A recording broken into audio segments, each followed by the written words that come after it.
Hi everyone, welcome to Standard Bank's first Climate Change Summit, Africa's Journey to Net Zero. My name is Chris Maurer and I'm the architect of the Biohab project. Today we're going to take a tour of the facility and see the process. Join me. It all starts with the Acacia mellifera bush, which you can see here is a very thick bush that's actually choking wildlife refuge and natural aquifers throughout the country. By thinning that bush and chipping it up into small bits,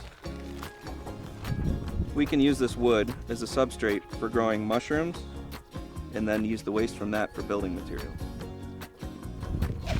We set it out in the sun here, as you can see, to get to the right moisture content. And then after it reaches the right moisture content, it's put into these mushroom cultivation bags. These bags are slightly closed up, and then we take them to the pasteurization center. So we take these bags and then we load them into these chambers that specially have elements to steam the material.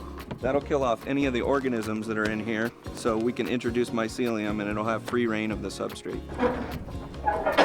They'll take the bags off the shelves that are cooled overnight. They'll open them up in front of the flow hood, and then they'll introduce a little bit of this mycelium spawn, which is basically just grain. And that's where how the mushrooms will grow. They'll grow directly inside this bag. From the lab, we take the material into the fruiting room, which is where we have the right conditions for growing mushrooms. These bags are put on the shelves here, where they're fully colonized with mycelium. And then once they're fully colonized, we'll open up a little opening, which mushrooms can grow out of.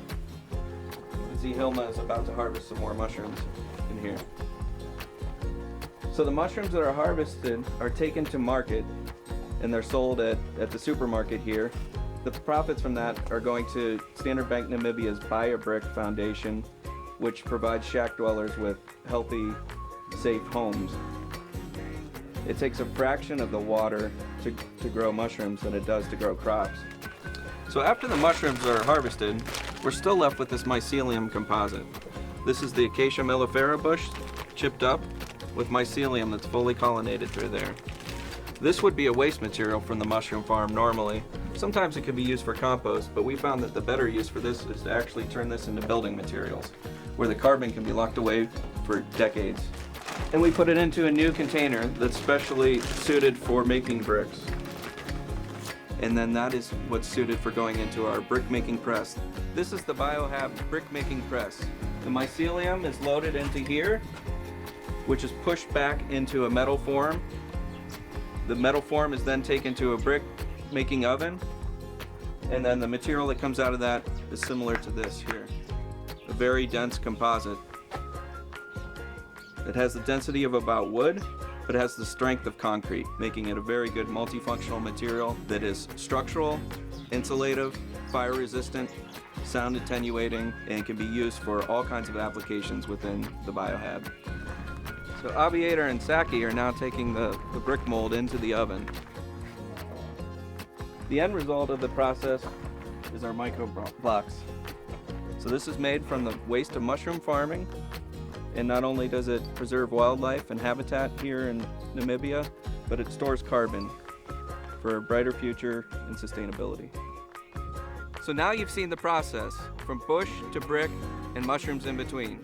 Biohab aims to create jobs, food, and shelter all in the same process, while inspiring the construction industry to use more sustainable materials, effectively to go from a carbon emitter to a carbon store.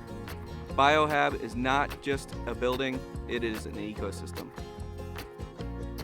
So from all of us here in Biohab, thanks for watching.